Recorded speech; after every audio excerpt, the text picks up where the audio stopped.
Hi everybody, it's Audra Cottrell with Girl Scouts. I'm sorry that I'm getting a late start here. We had some technical difficulties, so I am now on my phone. So sorry for if it's a weird angle. I had it all set up for the laptop, of course. So here we go. We're going to get started today on earning your Coding for Good badge. Now, anyone and everyone can watch our video and learn a bit about coding, but if you happen to be a Brownie, then this is especially for you to earn your Coding for Good 1 badge. Now, this is a series of 3 sessions, today, next Monday, and then we're skipping the 3rd week because it will be a holiday, Memorial Day, and moving on to June 1st will be the 3rd and last series for your daughter to complete, and then she will have earned her Coding for Good badge number 1. All right, so to start out, I just want to know who all has done any coding work before, maybe in school, maybe at home, maybe you're in a coding group. If you can leave me a comment and let me know if you have done any coding before, I would love it. Let me see.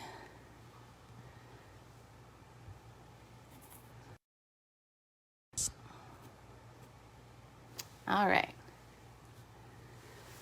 So say hi, let me know you're here, let me know your name, and if you have any experience in coding, all right? So to get started, we are going to first define algorithm. Have you heard that word before? So algorithm is basically a set of instructions. So I have 2 examples for you, and it's a set of steps that you have to do in a certain order to get something done correctly, okay? So my first example is here. And this is a morning schedule for a toddler. So this is for my son. This is the schedule that he uses to get ready in the morning for school. So he has to do these things in order or else it's not going to work. So we have wake up, go potty, eat breakfast, get dressed, brush your teeth, and then go to school. So if he wakes up and then goes to school without doing any of these things, that wouldn't work, right? He has to do them in this order in order to get to school and have everything ready, okay? So that's one example of an algorithm that you use in everyday life. Okay, the second example is a recipe. Now, if you've done any kind of cooking in the kitchen, you know that that is also a step-by-step process.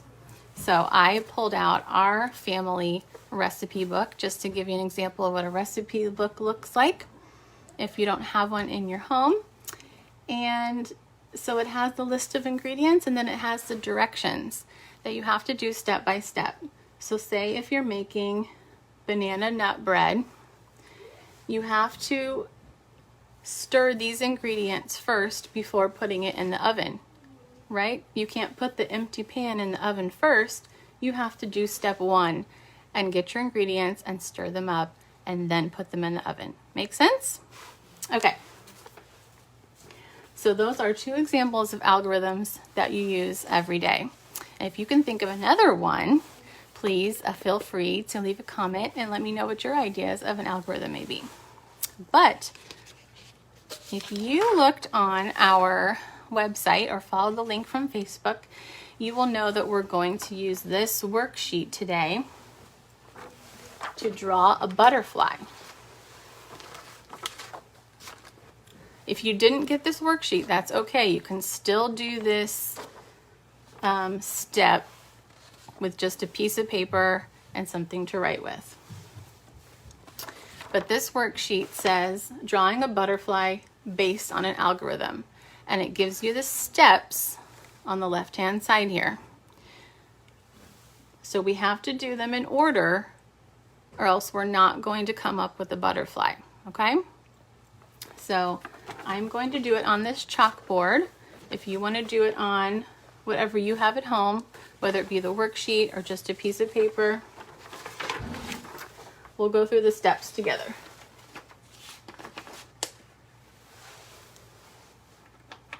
Okay, so step number 1, draw an oval for the body.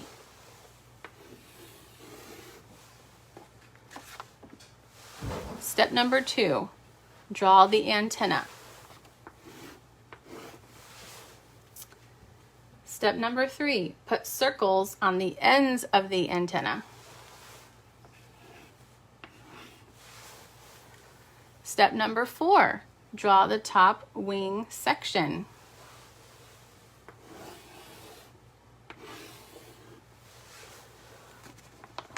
See how it's looking symmetrical? Is yours looking symmetrical? Draw the bottom wing section. So 2 more at the bottom. One on the right and one on the left. Next step, add eyes and a mouth. Happy butterfly. And then decorate the wings. Now remember, on a butterfly that the wings are also symmetrical patterns. So I will put a heart, 2 hearts because they're going to be the same. And then 2 diagonal lines on the bottom. You can make yours however you want. And then decorate the background. So if you want to put your butterfly out in the garden, if you want to have him flying around in the clouds, you decide how you want your butterfly to look and decorate the background, okay? So you did it. You did your first algorithm worksheet. How'd that go? Was it easy to follow the steps? Now, if I asked you to make the butterfly without the steps, would that have been harder? Was it easier to have the steps laid out for you? So when you're using your computer, keep in mind that they use steps to complete what you want to do on your computer. They use algorithms just like you did to make your butterfly. Is that cool? See, coding is awesome. I don't know if I have any comments yet, but if you're here, I see 12 people are watching. So if you're here, please comment. Let me know what your name is and if you've done any coding before. Let me know how your butterfly went and feel free to snap a picture of it. Put it in the comments. Let me see. And besides algorithms, we're also going to be talking about loops. So loops is pretty much just a pattern. And it is something that when you tell the computer to do something, it's happening over and over again, just like a pattern. So the other worksheet that you should have seen the link to was called Master Builders of Websites. And this is just a fun little maze. And we're going to follow it using this pattern. So here's the pattern up here. Hopefully you read the description at the top. If not, I'll just read it real quick for you, okay? Websites are built with different programming languages. There are hundreds of them, all built for different purposes. The languages Ruby used to make her ice cream shop are HTML, CSS, and JavaScript. So those are all computer languages that some of you may have worked with. Find a route that follows the HTML, CSS, JavaScript trio through the maze. Notice the order. Calculate finally how many times you found the trio. Okay, so we're going to actually start here in the upper left corner with the yellow one because the pattern goes yellow, dark pink, and light pink. That's how it looks when I printed it out. Yellow, dark pink, light pink. Okay, so that's the pattern we're looking for, and we're starting here at yellow. So we're going to follow that pattern. Yellow, dark pink, light pink. Now what comes next? We did yellow, dark pink, light pink, and now we're going to start over yellow again. So where's yellow? Yellow, dark pink, light pink. Yellow is down. So we're going to go down. Yellow, dark pink, light pink. See how we're following the pattern? It's going to go in all different ways throughout the maze until we get to the end, which is over here. Okay? Here we go. Yellow, dark pink, light pink. Can you follow along? You don't have to put X's on yours if you want to circle it, if you just want to make a line. I'll start making a line. Dark pink, light pink, yellow, dark pink, light pink, yellow, dark pink, light pink. Here we go. Where's it going next? Yellow.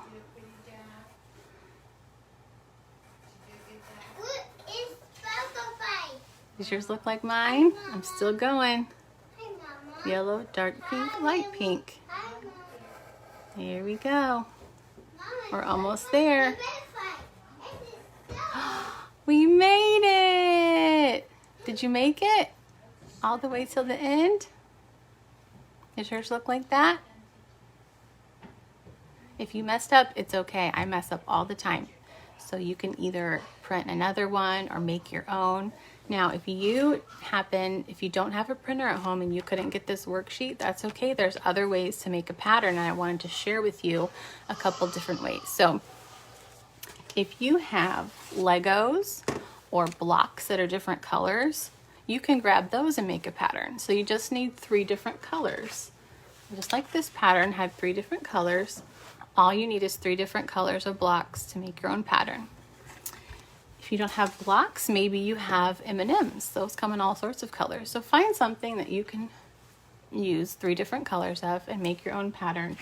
And that is an example of loops in coding. Make sense? It's pretty easy, right, when you break it down. So now you know about algorithms. We make the butterfly, and now you know about loops, which are like patterns. See, you've learned so much already. I'm so proud of you. So that's what we're going to cover today.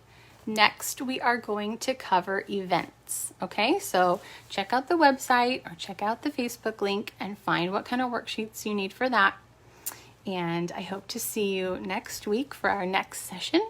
And like I said, the last session will be June 1st. And please let me know if you have any questions in the comments. And I look forward to you all earning your Coding for Good badge, number 1. Thank you so much, and I'll see you next week. Bye. Hey everybody, it's Audra with Girl Scouts. Trying this again on a different computer. So sorry that you couldn't hear me before. So go ahead and comment once again that you can hear me, and we will get started. Welcome to our second session of our 3-part series to earn your Coding for Good badge, number 1. Now, like I said last week, anyone is welcome to join and learn a bit about coding. Hi, Jennifer. Thank you for commenting. I'm so glad you can hear me. I just won't use that computer again for doing these videos. We'll stick to the Mac. So this is part 2 of Coding for Good, and welcome to all those brownies that are working hard to get that badge. Hopefully you watched our video from last week and learned about algorithms and loops. So I just want to review that real quick before we move on to today's lesson. Please comment and let me know that you watched last week, what you thought about it, and how you're doing with our session, okay? So last week we learned about algorithms. Does anyone remember what that means? So it's basically a series of steps, kind of like a recipe. So last week we used an algorithm to create a butterfly together. So hopefully everyone did that and enjoyed that. And then last week we also learned about loops. Who remembers what a loop is? A loop is something that happens in coding that happens over and over again, like a pattern. So we used this maze worksheet to find our way through the maze using this color-coded pattern. All right. This week, we are going to talk about events. Hey, I see some of my coworkers joining. Hi, guys. So a couple of examples of events for you. So say your phone dings. What do you do when it dings? You go and pick it up, right? So the action of you picking up your phone and checking it for messages, that's an event. Does that make sense? Hi, Stephanie. Thank you for commenting that she can hear. She's very excited. Another example of an event is if you make a silly face to a baby, right? What do? They laugh. So the event is them laughing. Something that you did caused an event. So it's kind of like an action word or a verb, if you guys have heard of those, okay? So when we're talking about programming, we're talking about using, one example is using a video game controller. So this is a very basic example of a video game controller where you have a couple different buttons, and if you push one, something happens, but sometimes you push a combination of them, right, and something else happens. So whichever button you're pushing, you're causing an event on the video game to happen. Okay, make sense? Hi, Mary. Yay, you can hear. Good. Thank you all for hopping back on. I went ahead and deleted that old video where you couldn't hear me. So now I'm glad to see everyone is on the new video and joining us. So awesome.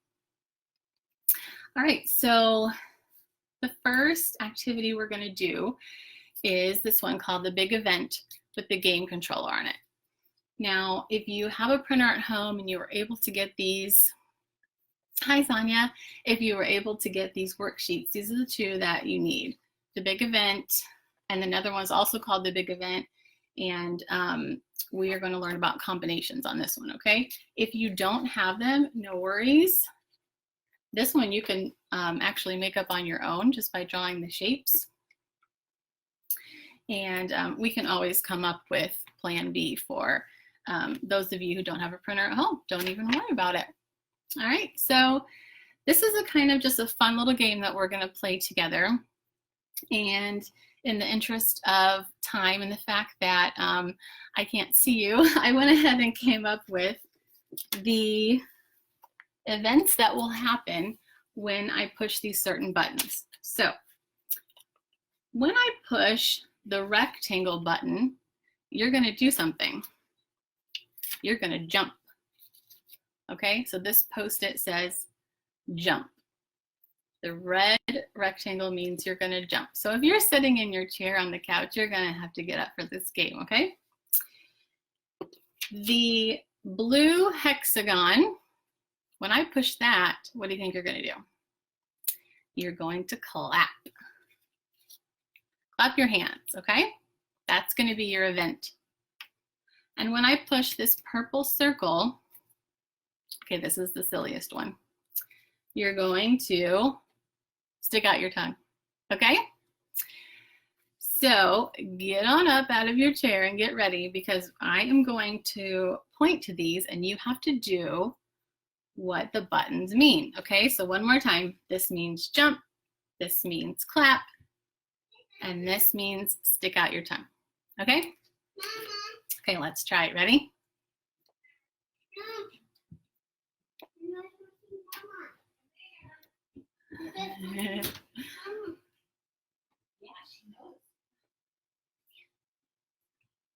Are you doing it? I'm going to make you do this one a lot. Now I'm going to push this one a lot and get your workout. Go, go, go, go. Keep going. Okay, now this one. Are you doing it? I would love to see a video of you guys doing this game, or take a picture and post it in the comments. This would be so fun to do in person, so I'm sorry we can't do that, but I'm just imagining you all at home doing these things. Okay, one more time.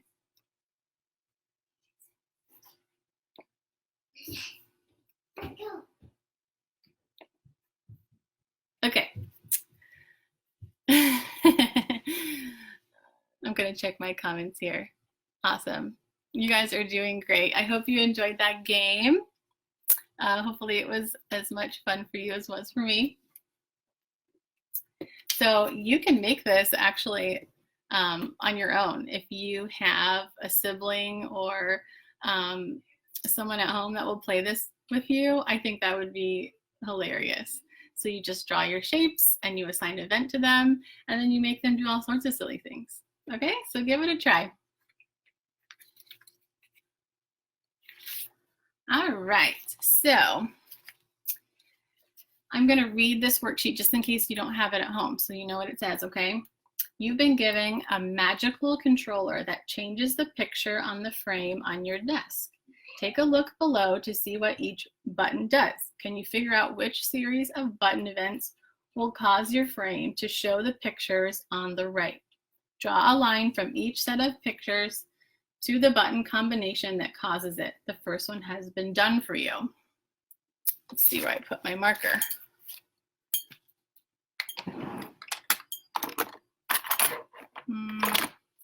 I'll try and use this one. Okay, so it gives you the assignments above. So the blue star means a cat. Okay, so they correspond to each other. The purple square means a dog.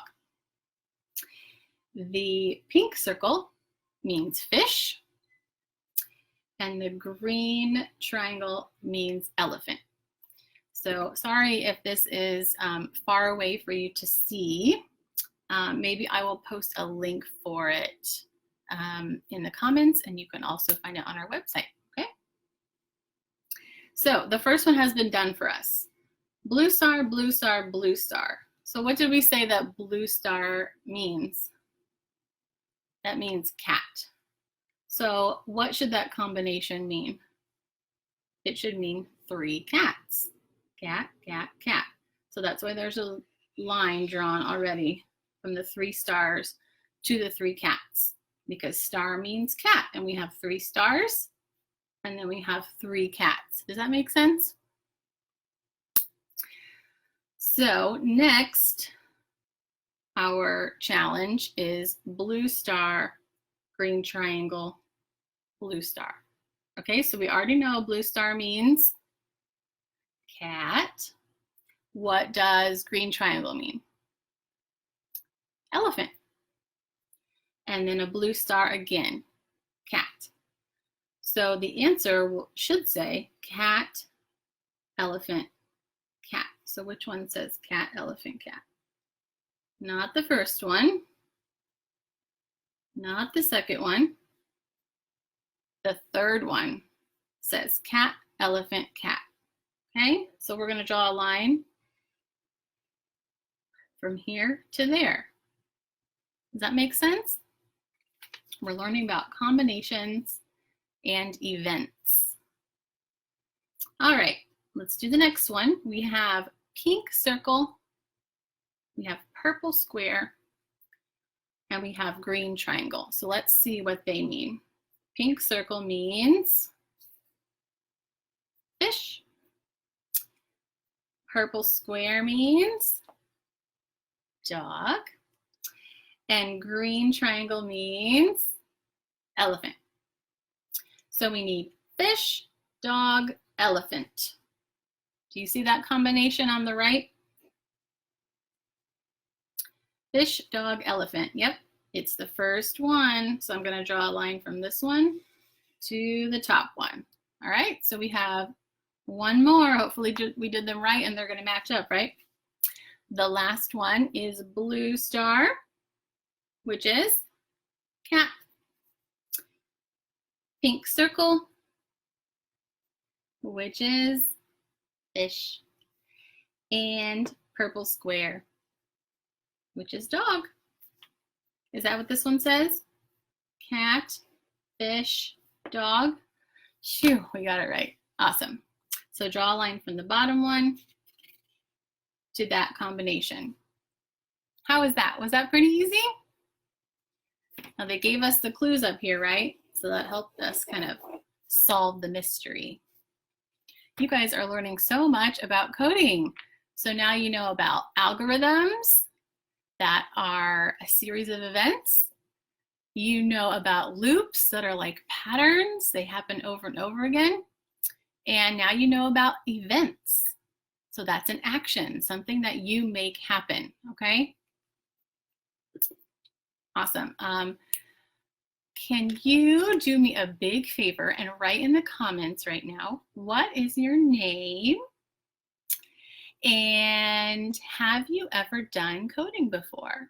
And if you've done coding before, how did you do it? Did you do it on an app? Did you do it at school?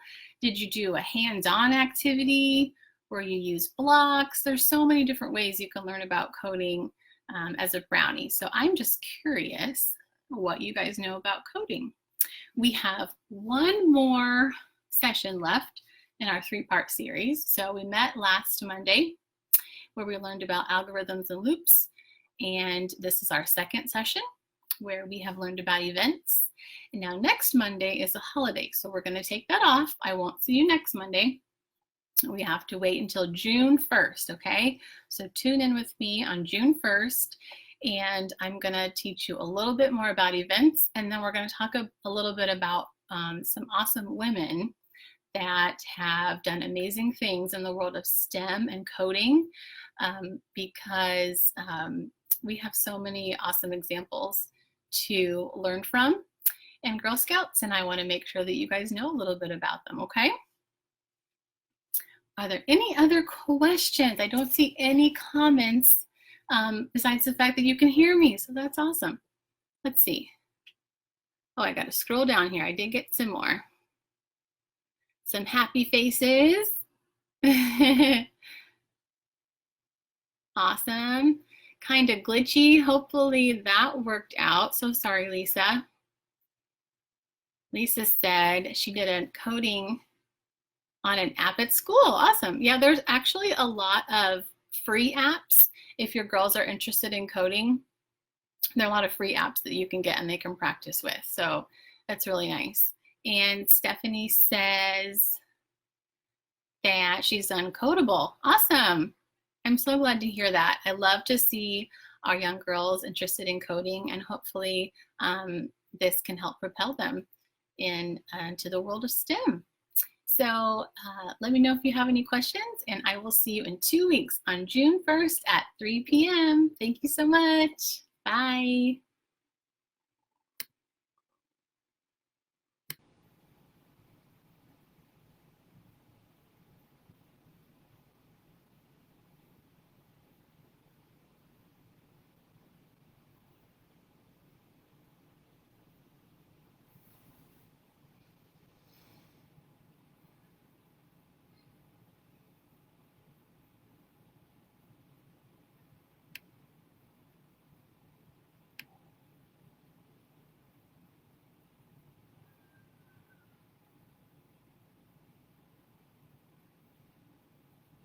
So strange. Hi, everybody.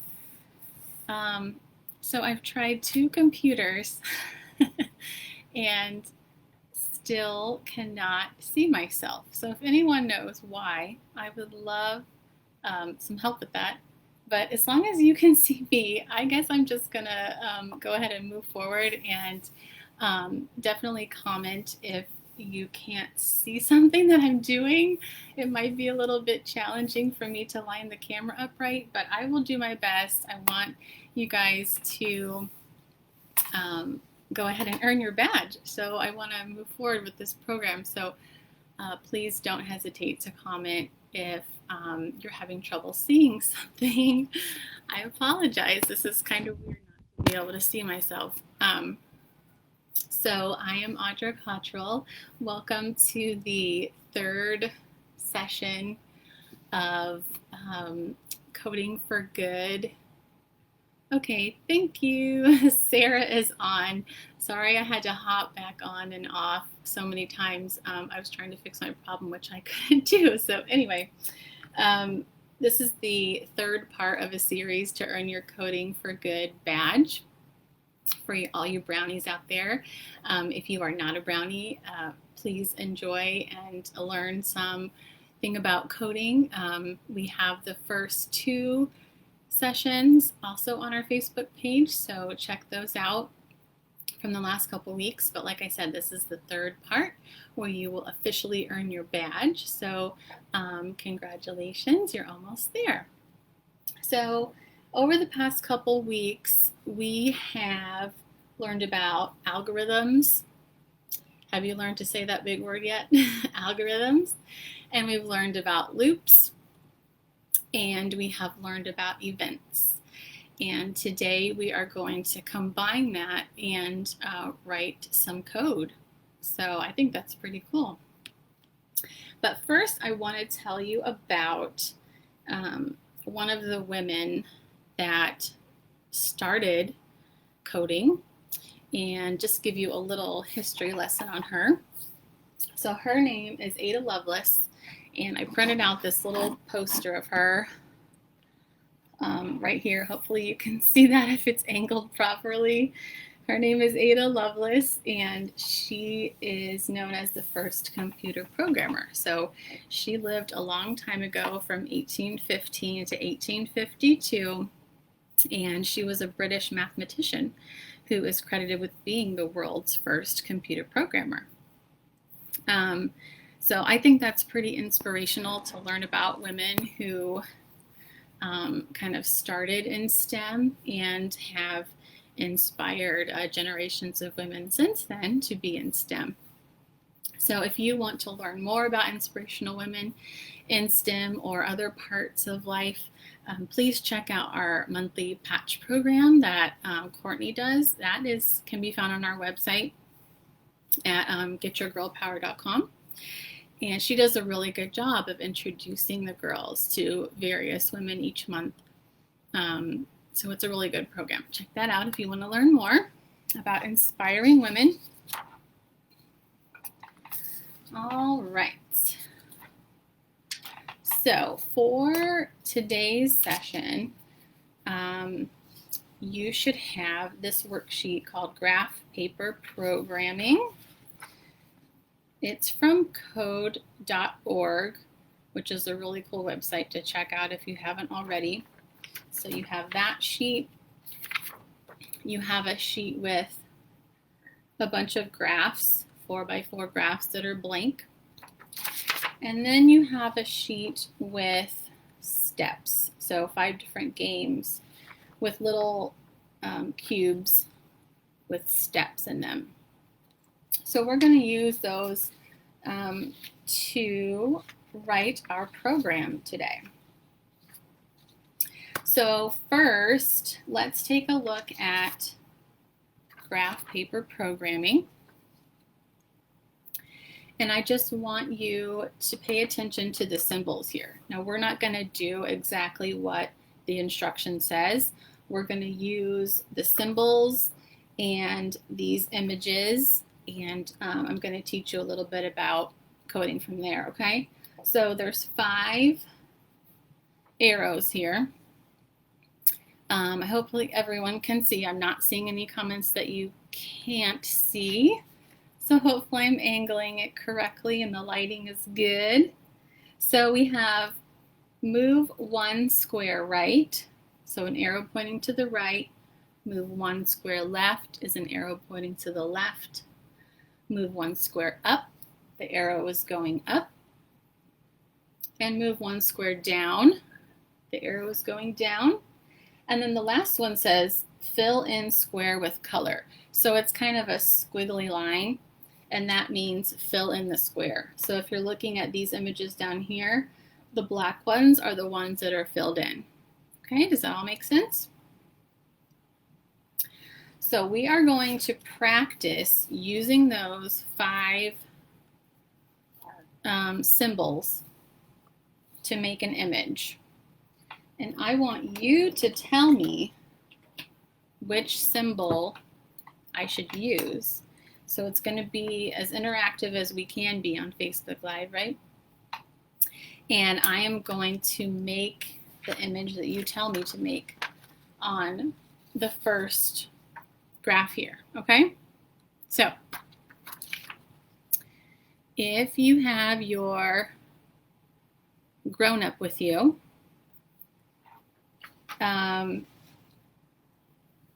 let's use the 5 symbols and comment which one you think I should do first. So I'm going to start in the upper left corner just as if you were reading a book. That's where you start, right? In the upper left corner.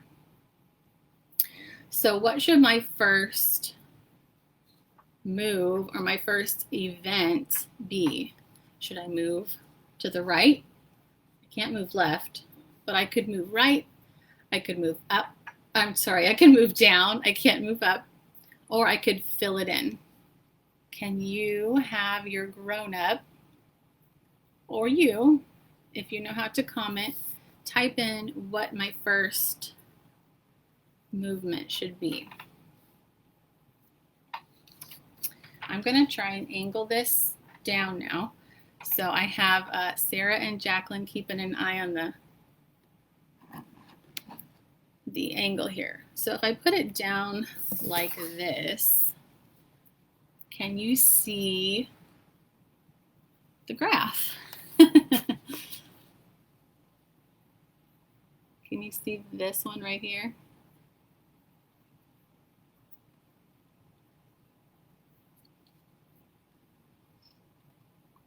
I see a couple people are watching now. If I could get some feedback, if you can see the graph at this angle. If not, I'll just tip it back up and do it a different way.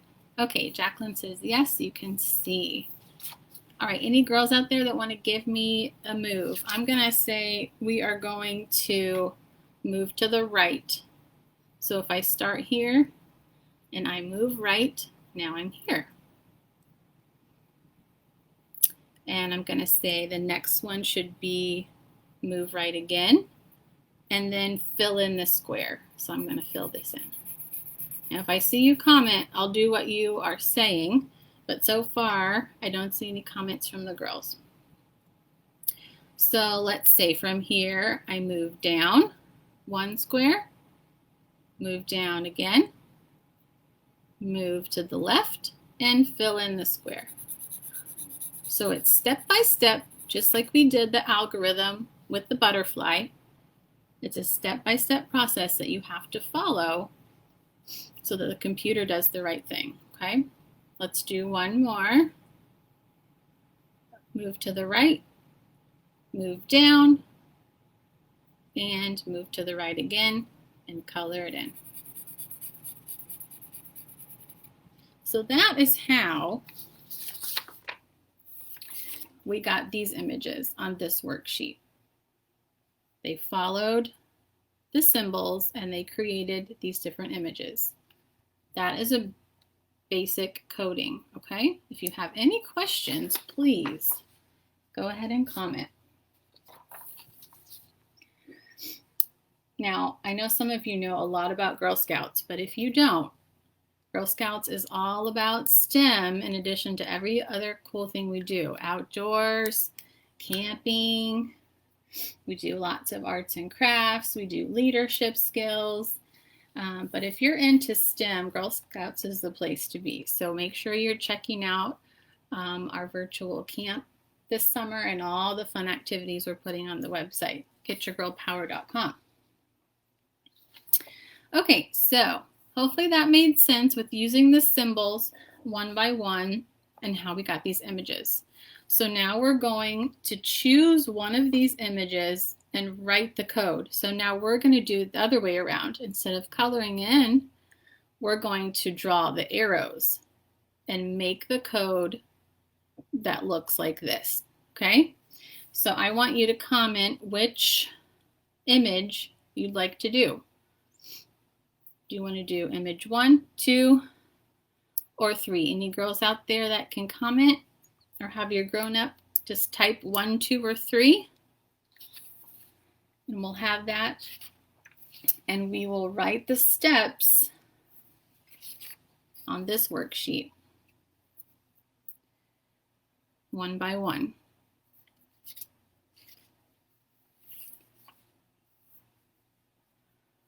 While I'm waiting for someone to comment, if you're not already in a Girl Scout troop, we have lots of try-its going on our Facebook page. So you'll have to get the link from there, and lots of virtual troops as well. So even if you can't meet in person right now, we are still Would love to have you. So check out those links on our Facebook page or our website to try out a troop. Anybody have an opinion which image we should do? Okay, I'm going to pick for you. I'm going to say we're going to do 3. Okay, so image 3. So we have a line here that's colored in, and then 2 more over here, okay? So I'm going to put this up here for reference. And I'm going to start writing my symbols. Since we're doing image 3, I'm going to pick game 3 and write my symbols here. Okay, here we go, image 3. So if you start in the left, top left corner, again, it's filled in. So what symbol means the square is filled in? The squiggly line, right? So write your squiggly line there under step 1. Now what should the next step be? Do we want to go right where it's blank? Or do we just want to go down because that's where we need to color another square? I think we should be efficient, right? And just go down. So the next step would be down. Move 1 square down, which is an arrow pointing down. So now we're in the square below the first one. Thanks, Christina Brown. She says down. So now we're in this square, and do we need to move or do we need to color it in? The next step would be color that one in because that one's filled in, okay? So another squiggly line on step 3. So we filled it in, we gone down, we filled it in again. Now it should step 4 be? Down again. Thank you, Alexis. You're doing awesome. So down again is step 4, and it's colored in again. See how easy this is? I know you guys can all code. All you have to do is practice, and you can do it. So now we have fill in square with color, down, fill in square, down again, and fill in square again. So now we are right here. Okay? So if we went down, we would have a blank square, or we could go right and have another square to fill in. We don't need to go up because we already did that one, right? So let's go right. So draw us an arrow going right. And then we're going to fill that one in again. Scribble, scribble. There it goes. Okay, we have one more square to do. If we go right, that one's blank. If we go up, that one's blank. If we went left, that one's already done. So we need to go down again. All right, step 8 is down again. And then fill in the square with color. You did it. So this image 3 took 9 steps to make with these symbols. How cool is that? So you can practice the rest of these on your own time with your grown-up, okay? There's a lot of examples here. If you want to try to program some more yourself, you have some more spots on your sheet here, or you can use this one and come up with your own. So you can color in squares to make a picture or a letter or a shape or just random squares, and then write the code for it or challenge someone else to write the code for it. You can teach others how to do this now. Awesome work, girls. I'm so proud of you. We have learned a lot over the past couple weeks, and I hope you have enjoyed learning the basics of coding. Thank you so much for your patience with my technical difficulties today. And please, if you have any questions, jot them down in the comments. I always check my comments after the video just to see if anyone has questions. So thank you so much for sticking with me, and congratulations for earning your Coding for Good #1 badge. I hope you guys have a great day. Thanks for joining me. Bye-bye.